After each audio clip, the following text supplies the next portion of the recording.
वक्त कम और मुकाबला सख्त, ईद की तैयारी में कोई कसर ना रह जाए। शहरियों ने ईद खरीदारी को चौथा गेर लगा दिया। बाजारों में रश। माह रमजान रहमतों व बरकतें बांटते हुए रुखसत हो गया। मुल्क भर की मसाजिद में एतिकाफ भी मुकम्मल। मुअत्तकिफीन को फूलों के हार पहनाए गए। सुप्रीम कोर्ट में ईद उल फितर की तातीलात के बाद मुकदमात की समाअत। चीफ जस्टिस ने एक खुसूसी और 5 रेगुलर बेंच तश्कील दे दिया। 27 अप्रैल को मुल्क भर में एक साथ इंतखाबात का केस चीफ जस्टिस की सरबराही में 3 रुकनी खुसूसी बेंच सुनेगा।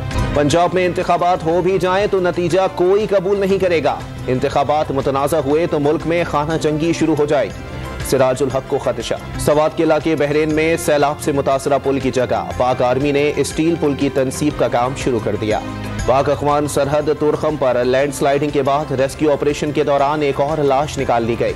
अमवात 7 हो गई। और सूडान में फौज और पैरामिलिट्री फोर्सेस में लड़ाई जारी। हलाकतें 400 से तजावुज कर गईं। पाकिस्तान ने अपने शहरियों को घरों से बाहर ना निकलने की हिदायत कर दी।